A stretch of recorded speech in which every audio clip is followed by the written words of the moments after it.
അനാമിക ഷോപ്പിങ്ങിനായിട്ട് അനിയോട് പൈസ ചോദിക്കുന്നുണ്ട്. അനി, എനിക്കൊരു 5 ലക്ഷം രൂപ വേണം. എനിക്ക് കുറച്ച് ഷോപ്പ് ചെയ്യാനുണ്ട്. 5 ലക്ഷം രൂപയോ? കഴിഞ്ഞ മാസല്ലേ നിനക്ക് ഞാൻ 5 ലക്ഷം രൂപ എന്തൊക്കെയോ സാധനങ്ങൾ വാങ്ങിക്കണമെന്ന് പറഞ്ഞ് തന്നത്. ഇപ്പൊ വീണ്ടും എതിരാ നിനക്ക് 5 ലക്ഷം രൂപ? അനി, എനിക്ക് പല കാര്യങ്ങളും ഉണ്ടായിരിക്കും. എല്ലാം നിന്നെ ബോധിപ്പിക്കാൻ പറ്റുമോ? നീ എനിക്ക് പൈസ അക്കൗണ്ടിലോട്ട് സെൻഡ് ചെയ്യ്. അനാമികെ, നിന്റെ എല്ലാ ആവശ്യങ്ങളും ഇവിടെ നടത്തി തരും. പക്ഷേ ആവശ്യമില്ലാത്ത കാര്യത്തിന് ഇങ്ങനെ പൈസ ചെലവാക്കരുത്. 5 ലക്ഷം രൂപ എന്നൊക്കെ പറയുന്നത് നിസ്സാരമായിട്ടുള്ള തുകയായിട്ടാണോ നീ കാണുന്നത്? കഴിഞ്ഞ മാസം നീ എന്തൊക്കെ സാധനങ്ങളാ ഓൺലൈനായിട്ട് വാങ്ങിച്ചത്? അപ്പൊ നീ എല്ലാറ്റിനും കണക്ക് വെക്കുന്നുണ്ട് അല്ലേ? കണക്ക് വെച്ചതല്ല, ഞാൻ പറഞ്ഞതാ. ഷോപ്പിംഗ് എന്നും പറഞ്ഞ് നീ മാസം എത്ര രൂപയാ ചെലവാക്കുന്നേ? നിനക്ക് അതിന് വല്ല ധാരണയുണ്ടോ? അനി, കഴിഞ്ഞ പ്രാവശ്യം നീ എനിക്ക് പൈസ തന്നിട്ടുണ്ടെങ്കിൽ അതിന് ഞാൻ ഫോൺ വാങ്ങിച്ചു. എനിക്ക് പല കാര്യങ്ങളും ഇല്ലേ? അതുപോട്ടെ, പിന്നെന്തിനാ ഇപ്പൊ നിനക്ക് പെട്ടെന്ന് പൈസയുടെ ആവശ്യം? അത് എനിക്ക് കുറച്ച് കാര്യം കൂടെ ഓർഡർ ചെയ്യാനുണ്ട്. വേണ്ട സാധനങ്ങളാ, അതുകൊണ്ടാണ് ഞാൻ നിന്റെ അടുത്ത് പൈസ ചോദിച്ചേ. അനാമികെ, ഇതുപോലുള്ള ദൂർത്തടിക്കൊന്നും എന്റെ കയ്യിൽ നിന്ന് പൈസ കിട്ടില്ല. അനി, നീ കളിക്കാൻ നിൽക്കല്ലേ. ഞാൻ ഓർഡർ ചെയ്തത് ഇന്ന് ഡെലിവറി ആവും. അപ്പൊ എനിക്ക് പൈസ കൊടുക്കാനുള്ളതാ. നീ പൈസ തന്നെ. നീ ഇനി എന്തൊക്കെ പറഞ്ഞാലും എന്റെ കയ്യിൽ നിന്ന് ആവശ്യമില്ലാതെ ഇനി 1 രൂപ പോലും നിനക്ക് തരില്ല. ആവശ്യമുള്ള കാര്യത്തിന് നീ ചോദിച്ചോ, അപ്പൊ ഞാൻ നിനക്ക് പൈസ തരാം. അപ്പൊ ഈ വീട്ടില് എനിക്ക് വേണ്ട ഒരു സാധനം പോലും വാങ്ങിക്കാൻ പറ്റില്ല? അനാമികെ, ഞാൻ അങ്ങനെയാണോ നിന്റെ അടുത്ത് പറഞ്ഞത്? നിനക്ക് വേണ്ട സാധനങ്ങള് നീ വാങ്ങിച്ചോ. ആവശ്യമില്ലാത്ത സാധനങ്ങള്, അത് ഈ കോസ്റ്റ്ലി ആയിട്ടുള്ള സാധനങ്ങളൊന്നും ഇങ്ങനെ വാങ്ങിച്ചു കൂട്ടരുത്. ഇവിടെ അമ്മയായാലും എന്റെ ഏട്ടത്തിമാരായാലും വേണ്ട സാധനങ്ങളൊക്കെ വാങ്ങിക്കുന്നുണ്ട്. എന്നാ നിന്നെ പോലെ ദൂർത്തടിച്ചിട്ടല്ല അവര് പൈസ ചെലവാക്കുന്നത്. നിന്റെ ഏട്ടത്തിമാരുടെ കാര്യമൊന്നും നീ എന്നോട് പറയണ്ട. ഒന്നുമില്ലാത്തോടത്തുനിന്ന് വന്നതാ അവരൊക്കെ. ഞാൻ അങ്ങനെയല്ല. എനിക്ക് വേണ്ട സാധനങ്ങളെല്ലാം എന്റെ അച്ഛൻ എനിക്ക് വാങ്ങി തന്നിരുന്നു. അനിയും അനാമികയും വഴക്കിടുന്നത് കണ്ട് ആദർശ് വരുന്നുണ്ട്. ആദർശ് ചോദിക്കുന്നുണ്ട് അനിയുടെ അടുത്ത്, എന്താ നിങ്ങളിങ്ങനെ വഴക്കിടുന്നത്? നിങ്ങൾ തമ്മിലുള്ള പ്രശ്നം ഇതുവരെ തീർന്നില്ലേ? ഞാൻ കാണുമ്പോഴൊക്കെ നിങ്ങൾ വഴക്കിട്ടിട്ടാ. എന്താ അനി, നീ എന്തിനാ അനാമികയോട് ഇങ്ങനെ ദേഷ്യപ്പെടുന്നേ? ഏട്ടാ, ഇവള് ചെയ്യുന്ന പല കാര്യങ്ങളും എനിക്കങ്ങ് പിടിക്കുന്നില്ല. അപ്പൊ ഞാൻ എന്തെങ്കിലും പറഞ്ഞു പോകുന്നതാ. ഇപ്പൊ എന്താ നിങ്ങൾ തമ്മിലുള്ള പ്രശ്നം? ഏട്ടാ, ഇവൾക്ക് കഴിഞ്ഞ മാസം ഞാൻ 5 ലക്ഷം രൂപ അക്കൗണ്ടിലോട്ട് ഇട്ട് കൊടുത്തതാ. അന്ന് എന്തൊക്കെയോ സാധനങ്ങൾ വാങ്ങിക്കണമെന്നും പറഞ്ഞു. അത് കഴിഞ്ഞതാ ഇപ്പൊ അവൾക്ക് 5 ലക്ഷം കൂടെ വേണം. എന്തൊക്കെയോ സാധനങ്ങള് വീണ്ടും ഓർഡർ ചെയ്തിട്ടുണ്ടെന്നൊക്കെ പറയുന്നു. ഇതുപോലെ ദൂർത്തടിക്കണ്ട എന്ന് ഞാൻ അവളെ പറഞ്ഞ് മനസ്സിലാക്കിയതാ. പക്ഷെ അവൾ അതൊന്നും കേൾക്കുന്നില്ല ഏട്ടാ. അതുകൊണ്ടാ എനിക്ക് ദേഷ്യപ്പെടേണ്ടി വന്നത്. അവള് വളർന്നു വന്ന ശീലം അങ്ങനെയാ. അവൾക്ക് വേണ്ട സാധനങ്ങളെല്ലാം അവളുടെ അച്ഛൻ വാങ്ങിക്കൊടുത്ത് അങ്ങനെ ശീലായി പോയതല്ലേ. നീ എന്തിനാ അക്കാര്യത്തിന് അവളെങ്ങനെ വഴക്ക് പറയുന്നേ? നിങ്ങളിങ്ങനെ ഏത് നേരം വഴക്കിടുന്ന് കാണുമ്പോൾ ഞങ്ങൾക്ക് എത്രമാത്രം സങ്കടം കാണും. നിങ്ങൾ എപ്പോഴും സ്നേഹിച്ച് നല്ല രീതിയിൽ മുന്നോട്ട് പോകുമ്പോഴല്ലേ ഞങ്ങൾക്കൊക്കെ അത് കാണുമ്പോൾ സന്തോഷമാവുള്ളൂ. നിങ്ങൾ എപ്പോഴും ഇങ്ങനെ വഴക്കിടാതിരിക്കുക എന്നൊക്കെ പറഞ്ഞ് ആദർശ് അനാമികയെയും അനിയെയും ഇങ്ങനെ പറഞ്ഞ് മനസ്സിലാക്കുകയാണ്. എന്നാ അനാമികയ്ക്ക് അതൊന്നും അത്രയ്ക്ക് ഇഷ്ടപ്പെടുന്നേ ഉണ്ടായിരിക്കില്ല.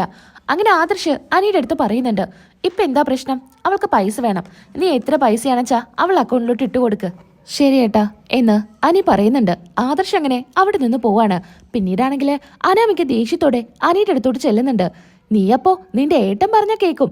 ഞാൻ ചോദിച്ചാ നീ തരില്ല. എന്നേക്കാ വലുത് അപ്പം നിനക്ക് നിന്റെ ഏട്ടനാണ് അല്ലേ? അതെ, എന്റെ ഏട്ടനെ കഴിഞ്ഞിട്ട് തന്നെയാ നിനക്കിവിടെ സ്ഥാനമുള്ളൂ എന്ന് അനി പറയുന്നുണ്ട്. പിന്നെ നീ എന്തിനാടാ എന്നെ കല്യാണം കഴിച്ചത്? നിനക്ക് നിന്റെ ഏട്ടനെയും ഏട്ടത്തെയും കെട്ടിപ്പിടിച്ചങ്ങ് ഇരുന്നാ മതിയായിരുന്നില്ലേ? എന്നെ ഇങ്ങോട്ട് കൊണ്ടുവരേണ്ട ആവശ്യം ഉണ്ടായിരുന്നില്ലല്ലോ. അതിനെക്കുറിച്ച് ഞാൻ സംസാരിച്ചാ നിനക്ക് പിന്നെ മറുപടി തരാനുണ്ടായിരിക്കില്ല. നീയായിട്ട് എന്റെ ജീവിതത്തിലോട്ട് വന്നത് നിനക്ക് അനന്തപുരിയിലെ മരുമകളാവണമെന്ന് ഏറ്റവും വലിയ ആഗ്രഹമാണെന്ന് പലതവണ കല്യാണം കഴിഞ്ഞിട്ടും നീ എന്റെ അടുത്ത് പറഞ്ഞിട്ടുണ്ട്. നിനക്കിവിടെ നിൽക്കാനും എന്റെ ഭാര്യയായിട്ട് തുടരാനും താല്പര്യമില്ലെങ്കിൽ നിനക്ക് നിന്റെ വീട്ടിലോട്ട് പോവാം എന്നും പറഞ്ഞ് അനി അവിടെ നിന്ന് പോകുന്നുണ്ട്. അനാമികയ്ക്കാണെങ്കിൽ ഇതെല്ലാം കേട്ട് ദേഷ്യത്തോടു കൂടി നിൽക്കുമായിരിക്കും. അങ്ങനെ അനിയും ആദർശും എല്ലാവരും ഓഫീസിലോട്ട് പോകുന്നുണ്ട്. പിന്നീടായിട്ട് അനാമിക ഹാളിൽ വന്നിരിക്കുകയാണ്. കാലുമേൽ കാലൊക്കെ കയറ്റി വെച്ചാണ് അനാമിക ഇരിക്കുന്നത്. ഈ സമയത്ത് അങ്ങോട്ടേക്ക് മുത്തശ്ശി വരുന്നുണ്ട്. മുത്തശ്ശിയെ കണ്ടിട്ടും അനാമിക അതേപോലെ തന്നെയാണ് ഇരിക്കുന്നത്. ഇരുന്ന് ഫോണിൽ കളിച്ചോണ്ടേ ഇരിക്കുകയായിരിക്കും. മുത്തശ്ശിയാണെങ്കിൽ അനാമികയെ ശ്രദ്ധിക്കുന്നുണ്ട്. അങ്ങനെ മുത്തശ്ശി അവിടെ വന്ന് ഇരിക്കുന്നുണ്ട്. അനാമികയാണെങ്കിൽ ഒന്നും മിണ്ടാതെ ഫോണിലും കളിച്ചോണ്ട് ഇങ്ങനെ ഇരിക്കുമ്പോ മുത്തശ്ശി ചോദിക്കുന്നുണ്ട്, എന്നാ മുത്തശ്ശി അവിടെ വന്നിരിക്കുന്നുണ്ട് എന്ന് മുത്തശ്ശി അറിയിക്കാനായിട്ട് മോളെ എന്ന് വിളിക്കുന്നുണ്ട് അനാമികയെ. അനാമികയാണെങ്കിൽ മൈൻഡ് ചെയ്യുന്ന പോലും ഉണ്ടായിരിക്കില്ല. ഹോ, വന്നു ഇവിടെ ഇരിക്കാനും ഒരു സമാധാനം തരില്ല. ഇനിയിപ്പോ ഉപദേശങ്ങളായി നയനമോള് തന്നെ വലുത് ഇതൊക്കെ പറയാനായിരിക്കും വായ തുറക്കുന്നത്. കേൾക്കാത്ത ഭാവത്തിൽ തന്നെ ഇരിക്കാം, അതാ നല്ലത്. എന്നാ മുത്തശ്ശി വീണ്ടും വിളിക്കുന്നുണ്ട്, മോളെ അനാമികയെ നീ എന്താ ഒന്നും മിണ്ടാതിരിക്കുന്നത്? മുത്തശ്ശിയെ കണ്ടില്ലേ? ആ മുത്തശ്ശിയോ? ഞാൻ കണ്ടില്ല മുത്തശ്ശി. എന്താ മുത്തശ്ശി എന്താ വിളിച്ചേ? മോളെ എപ്പോഴും ഈ ഫോണിൽ തന്നെയാണല്ലോ. ചുറ്റുള്ളത് ഒന്നും അറിയുന്നില്ല അല്ലേ? അത് അത് ചുമ്മാ ബോറടിച്ചപ്പോ ഞാൻ ചുമ്മാ ഫോണിൽ നോക്കിയതാ. മോള് അടുക്കളയില് നയനമോളെ എന്തെങ്കിലും സഹായിച്ചൂടെ? എന്നാ ബോറടിയൊന്നും ഉണ്ടാവില്ല. അത് എനിക്ക് അടുക്കള കയറിയിട്ടൊന്നും വലിയ ശീലമില്ല. പിന്നെ എന്റെ വീട്ടിലാണെങ്കിൽ സർവന്റ് ഒക്കെ ഉണ്ട്, അവരാ ജോലികളൊക്കെ ചെയ്യാം. നയനമോൾക്ക് പിന്നെ വേറെ മടിയൊന്നുമില്ല. അടുക്കളയിൽ കയറും, നല്ല രുചിയുള്ള ഭക്ഷണമൊക്കെ തയ്യാറാക്കും. അത് തന്നെയാ അവൾക്ക് ഏറ്റവും വലിയ സന്തോഷം. മുത്തശ്ശിക്കല്ലെങ്കിലും എപ്പോഴും നയനമോളെ സപ്പോർട്ട് ചെയ്ത് സംസാരിക്കുന്നത് തന്നെയാണല്ലോ ശീലം. ഏതു നേരം നയനമോളെ നയനമോളെ എന്ന് വിളിച്ച് വിളിച്ചേ മുത്തശ്ശിക്ക് അങ്ങനെ ശീലായതാ. ഞാൻ എന്തായാലും അടുക്കള കയറാനൊന്നും പോകുന്നില്ല. അല്ല മോളെ, ഞാൻ മോളോട് അടുക്കള കയറാനല്ല പറഞ്ഞത്. മോൾക്ക് ബോറടിക്കുകയാണെന്ന് പറഞ്ഞപ്പോൾ മോളുടെ കൂടെ പോയിട്ട് എല്ലാം കണ്ടറിഞ്ഞ് നോക്കി പഠിച്ചാ മോൾക്ക് നല്ലപോലെ ഭക്ഷണമൊക്കെ തയ്യാറാക്കാലോ. ഭർത്താക്കന്മാർക്ക് നല്ല രുചിയുള്ള ഭക്ഷണങ്ങൾ തയ്യാറാക്കി കൊടുത്താലേ ഭാര്യമാരെ കൂടുതൽ സ്നേഹിക്കൂ. എന്റെ അമ്മയും അമ്മായി അമ്മയും ഒക്കെ എനിക്കിങ്ങനെയാ പറഞ്ഞു തന്നിട്ടുള്ളത്. എന്തായാലും മോള് നല്ല രുചിയുള്ള ഭക്ഷണമൊക്കെ തയ്യാറാക്കി എനിക്ക് കൊടുക്ക്, അവനും അത് ഒരുപാട് സന്തോഷാവും. മുത്തശ്ശി ഇത് ഏത് കാലത്താ? ഇക്കാലത്തെ അങ്ങനെ ഭാര്യമാര് രുചിയുള്ള ഭക്ഷണം ഉണ്ടാക്കാൻ മാത്രമൊന്നുമല്ല വീട്ടിലോട്ട് കയറി വരുന്നത്. അടുക്കള കിടന്ന് കഷ്ടപ്പെട്ട് രുചിയുള്ള ഭക്ഷണം തയ്യാറാക്കുക, എന്നിട്ട് ഭർത്താക്കന്മാർക്ക് വിളമ്പി കൊടുക്കുക, അത് കഴിക്കുന്നത് നോക്കിയിരിക്കുക. അതൊക്കെ മുത്തശ്ശിയുടെ കാലത്ത്. ഇന്നത്തെ കാലത്തെ അങ്ങനെയൊന്നുമല്ല. മുത്തശ്ശി അങ്ങനെയൊക്കെ ചെയ്തെന്ന് കരുതിയിട്ട് ഞങ്ങൾ എല്ലാവരും അങ്ങനെ ചെയ്യണമെന്ന് വല്ല നിർബന്ധമുണ്ടോ? അല്ല മോളെ, ഞാൻ അങ്ങനെയൊന്നും കരുതിയിട്ടല്ല കേട്ടോ പറഞ്ഞത്. ഞാൻ പറഞ്ഞു തന്നു എന്ന് മാത്രമേ ഉള്ളൂ. മോൾക്കതില് വിഷമായെങ്കില് മുത്തശ്ശി അത് തിരിച്ചെടുത്തിരിക്കുന്നു. അല്ലെങ്കിൽ മുത്തശ്ശി പറയുന്ന പല കാര്യങ്ങളും എനിക്ക് അംഗീകരിക്കാനൊന്നും പറ്റില്ല. പഴയ കാലത്ത് നിന്ന് ഇപ്പോഴും മുത്തശ്ശി തിരിച്ചിങ്ങോട്ട് എത്തിയിട്ടില്ല. പ്രായം ഒരുപാടായില്ലേ, അതിന്റെ ആയിരിക്കും.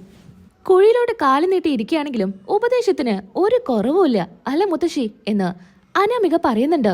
മുത്തശ്ശിയാണെങ്കില് ദേഷ്യത്തോടു കൂടി എഴുന്നേൽക്കുന്നുണ്ട്. നീ എന്താ പറഞ്ഞ അനാമികെ? നീ പറയുന്നത് കുറച്ച് കൂടുന്നുണ്ട് എന്ന് മുത്തശ്ശി പറഞ്ഞ് അനാമികയുടെ അടുത്തോട്ട് അങ്ങ് ചെല്ലാണ്. മുത്തശ്ശി, എന്റെ മേലെങ്ങാനും തൊട്ടാ ഈ അനാമിക ആരാണെന്നേ ഈ മുത്തശ്ശി അറിയും. എന്റെ കയ്യെ മാങ്ങ പറിക്കാനൊന്നും പോവില്ല. ഇങ്ങോട്ടൊന്ന് കിട്ടിയാ അങ്ങോട്ട് നാലെണ്ണായിട്ടേ തിരിച്ചു തരാനേ ഈ അനാമികയ്ക്ക് അറിയാം എന്ന് അനാമിക പറയുന്നുണ്ട്.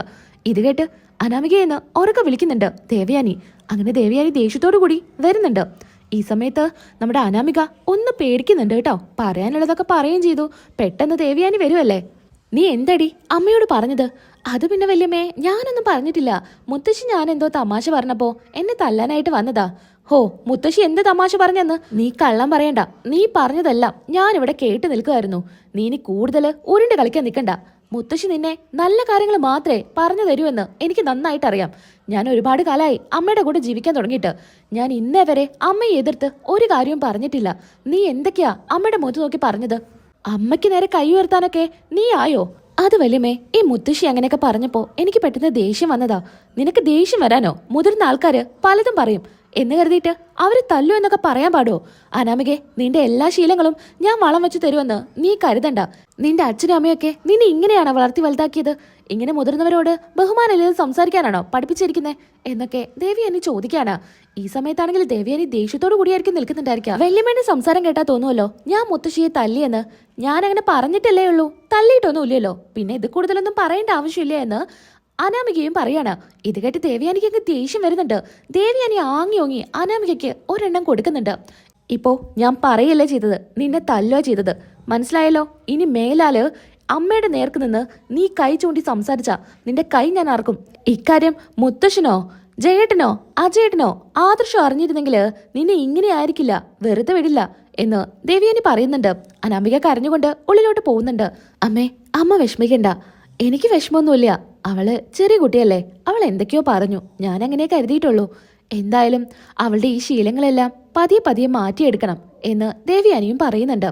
എന്തായാലും അമ്മ അച്ഛൻ്റെ അടുത്ത് ഇക്കാര്യം പറയണ്ട, ഇനി വലിയ പ്രശ്നമായിരിക്കും. അതുകൊണ്ടാണെന്ന് ദേവയാനി പറയാണ്. ഇല്ല മോളെ, ഞാൻ ആരോടും പറയുന്നില്ല എന്നും പറഞ്ഞ് മുത്തശ്ശി അവിടെ നിന്ന് പോകുന്നുണ്ട്. മുത്തശ്ശിക്ക് ഒരുപാട് സങ്കടാവുന്നുണ്ട്.